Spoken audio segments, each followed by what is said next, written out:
Welcome to the Two Ball Brothers and a Microphone podcast. This is your host, Danny Ryan. I am here with Tommy Ryan. How are you doing, Tommy Ryan? I'm doing well. Still bald today. Still bald, yes. Bald and beautiful. That's Bald, right. bold and beautiful, brother. I love it. So I you're, get a free haircut every day.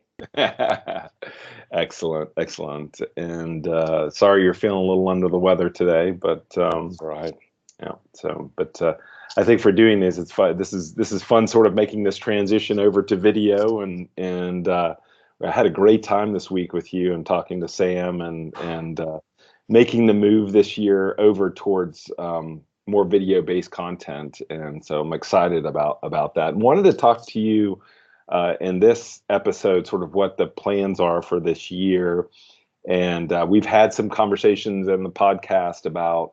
I took some of the Yoast training last year, Right. and talking through from looking at things from a SEO perspective and organizing our content, and we sort of went through sort of what were some of the key decisions that we needed to make, and I've gotten through to the end of the year where I've basically reorganized a lot of the content that we've created on our website, primarily through our blog, and then also through some of the podcasts that we've created and videos and different things like that.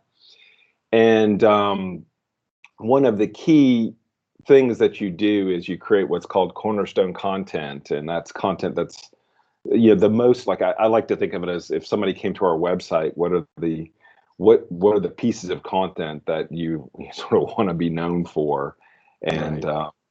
and they sort of package it up, which I like, which is creating like guides, and I like to think of ThreeWill as sort of a guide to like all the stuff that Microsoft has with Office 365, and here to help people wherever they might That's right. be on that journey. And so part of this whole looking at our content was coming up with what do I think are sort of the five key categories that we have out there, and creating guides for those five key categories. And what we ended up with was, and I'll read them off from here. I'm looking at OneNote right now, which is we're creating a guide for migrating to Office 365. So there's part of this is it's fun to talk about Microsoft and the cloud and all that stuff, but if you're not over on it, you can't take advantage of it. So we've seen through the years that this is just something that's key for us to do, is to help make sure people are have been migrated over into Office 365. And then the next one is the one we've been doing for so many years, which is the SharePoint intranets.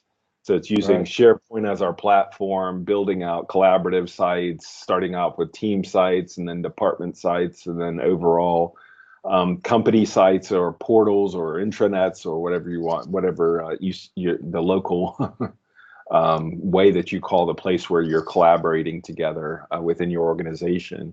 And we have the one for that is I sort of wrote off of what Bo created a couple of years back, which was award-winning SharePoint intranets. So we have a guide up on our website. I even have it right now. It's already up there, which is the ultimate guide to creating award-winning SharePoint intranets. And then the next one, so that's the second one. The next one is we're seeing the term digital workplaces, and boy, it's just through the years that it's very similar things to what we're doing, just might have a different name for it. And for us, it's just the place where people get work done inside of an organization.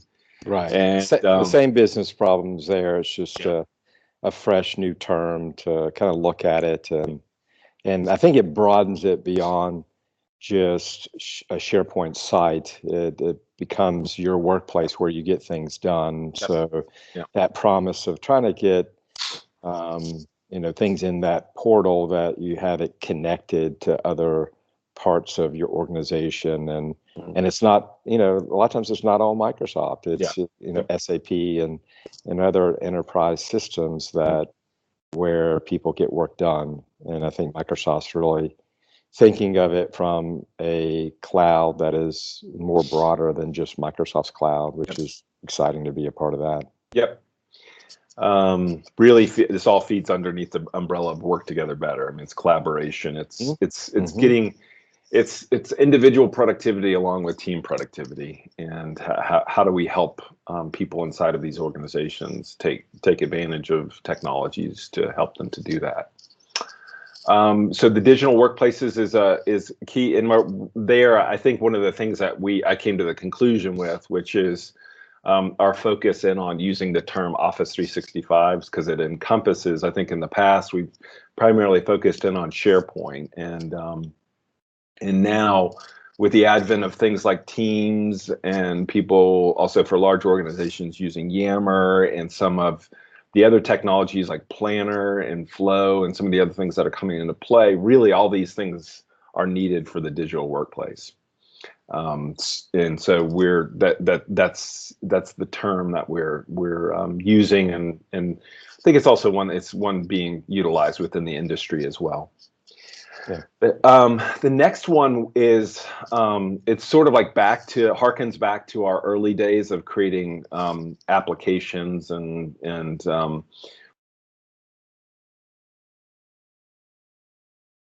custom apps, and that's creating custom Office 365 apps, and that's really about line of business apps. It's some of these, utilizing a lot of these technologies to build something on top of it that departments can use for line of business purposes. So I see that as a key thing that we're doing. We're wanting to within an organization, we've got a lot of passion around that. And then the fifth one is I called it Scrum and Successful Projects. I like it. So it is. So we're going to have the ultimate guide to Scrum and Successful Projects. So there's an aspect of this. This is back to the choose to succeed. The sort of like, what is it? The heart of like why a lot of people come to us because we're technology experts, but then in the end, the reason why the experience that they get with us has more to do with our process than it does the technology. And so we've got a lot of content on that we've already developed. And this is something I'll be utilizing, you, Bruce, Bob, Rob, all to help out with creating content and updating that guide. And what I'm going to end up doing from a tactical standpoint is taking, like, we've got the approach page that's underneath the company, and I'm going to pull that over into the guide and see about so some of this is repurposing content that we've already created. Right now, I'm in the middle. I've spent a couple of hours yesterday working on the Office 365 digital workplace guide, and I'm repurposing some of the stuff that materials, and I'm just basically material that was ahead of its time. It was ahead of its time. Now it's time to make it shine. Yes, and so I'm sort of taking that and just and there's parts of it that that might not pertain anymore, but there's like a lot of this. Pete's vision of this new business operating system is it really is. This is where business gets things done, which is really what a digital workplace is all about. So. Taking some of the content that we've already developed and repurposing it, getting into a form of these guides, and then the last piece of all this is linking up all the content that we already have developed to these guides, and so that everything points back to it. From a Yoast standpoint, this is what they consider creating structure within your site, and it helps Google to know what are the important pieces of content on your site. Right. And so those guides would be something that we're keeping up to date, constantly looking at, refreshing, and making sure they have the latest information in there. And then we're also thinking about what are the different blog articles we can create that help support that guide, and adding to those as well. So that's our plan for the year. And right now, I'm excited about getting those up and out and up onto the website. I'm about halfway there with the guides that we're putting up, and that's really a large part of what I want to focus in and focusing in on right now. We also, when I looked at reorganizing the content, we recognized a couple of other sort of categories that were out there.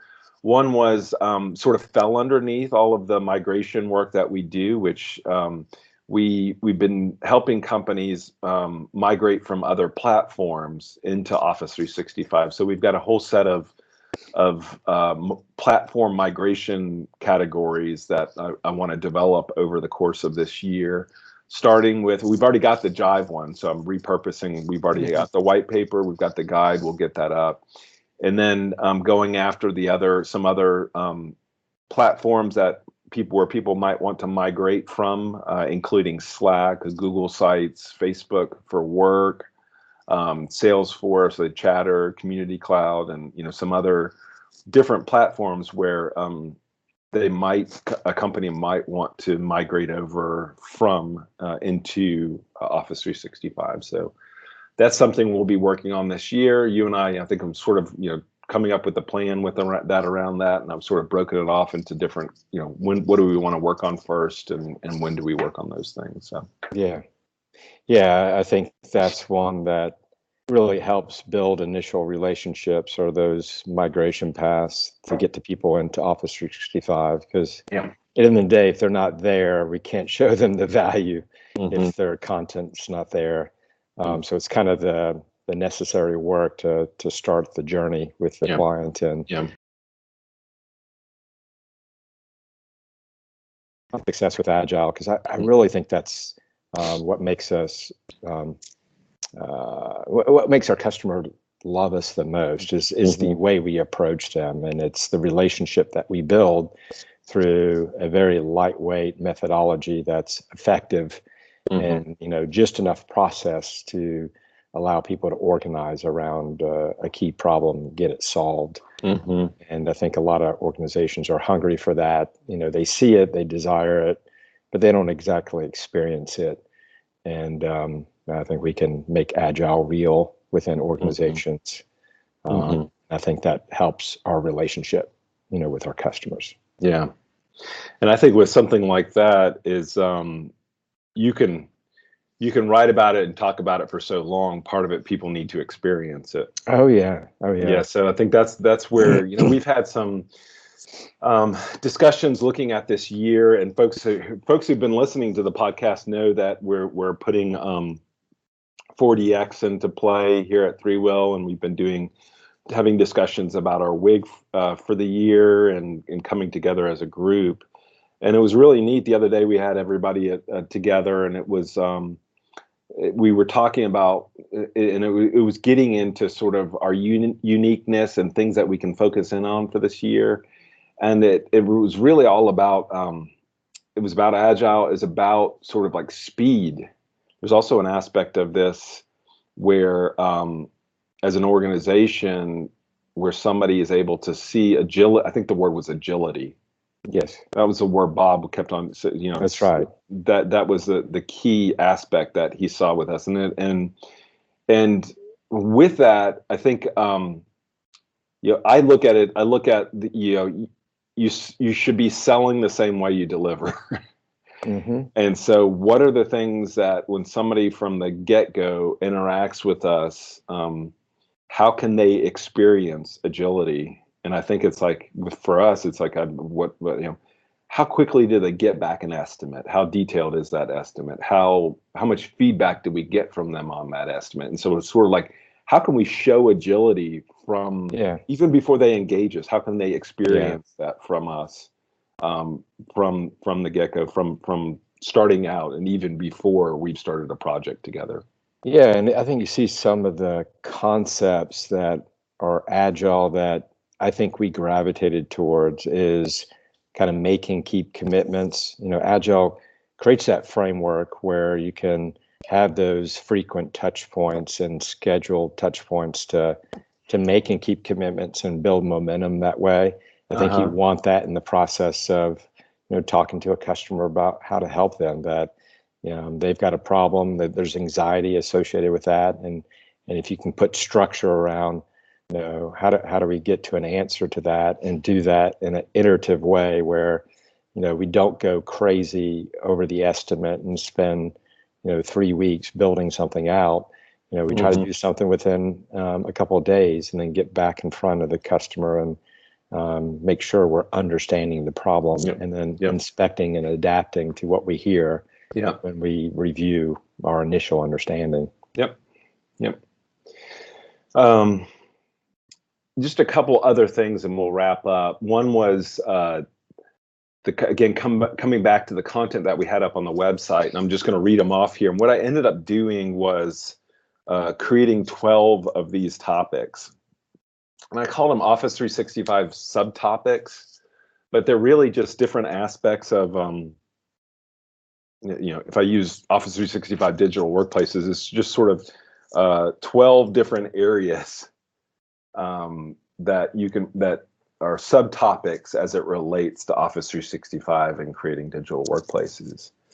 And those topics were integration, security, workflow, search, mobile, social, video, governance, business intelligence, document generation, UI, UX, and branding.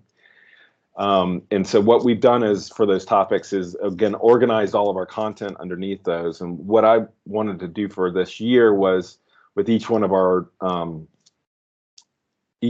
monthly newsletter that goes off, it just sort of focuses in on one of those topics. And also this, for me, I've got to create a cornerstone content for each one of these. So these are at least 400 word articles for each of them that I'm creating. My thought was, for that month, just we'll focus in on that, creating the cornerstone content, and that being sort of part of what I send out in the newsletter. So I'm sort of educating everybody through the year on these 12 topics. And just sort of like, it gives me some structure for what do we, I'm not just sending out, hey, how's it going? Have a great That's right. Yeah. Hey, it's Danny. Give me a call sometime. Yeah. That becomes more salesy than consultative, right? Yeah, and part of it, I want people to sign up for the newsletter because they're getting some sort of benefit out of it. And up to this point, I think we're doing good. So I mean, I'm sort of sharing what the latest blog posts are and what the important ones that I think there's definitely some value there. Yeah. But this I think for me just provides a little bit of structure for the year and sort of something I can focus in on covering for that month. So I've created a plan for this, and you and I have reviewed it, sort of the Q1, Q2, Q3, and sort of dividing all this content that I want to create and putting it into different buckets for the quarter, and then putting that into created a planner, going to put it into a planner, and then sort of working through that. And I think there are also, let me hit this, and then I want to talk a little bit about developing the content. We also had some categories on the website. I sort of balled all of the ones that were about ThreeWill into this inside ThreeWill category. So if it was stuff that's sort of like metadata about ThreeWill, I want it, just sort of have that overarching place that I put things. And then I had one, our culture is vital to us. So I kept one that was the ThreeWill culture. So we've got a category that's all ThreeWill culture related. And then I also kept, there was a ThreeWill partners category that I kept as well. So I sort of brought those down to three important ones. One that's sort of a catch-all, and then about our culture, and then about our partners. The last aspect of this is, we want to do, as the year progresses, you and I talk about these different subjects, maybe pull in different subject matter experts, pull in folks from ThreeWill. But what's nice about this as well is I feel like I want to be a little more proactive with people about the content that we're creating. Up to this point, I've tried to provide some people some guidance on what's a good blog post look like. And it's typically, what did you Google last week, and let's package that up and make it available to the world, and give back in that way. But also just sort of thinking of, can I, like with creating these guides, I'm now, like for Kirk, we talked with Kirk yesterday, and he's aware of these guides, and now I'm sort of giving him some guidance on, I need you to make sure that these are up to date, and this is important. It's not like, because often I feel like people would write a blog post and it would be done and we wouldn't update it in 3 years. And it allows us to curate some things.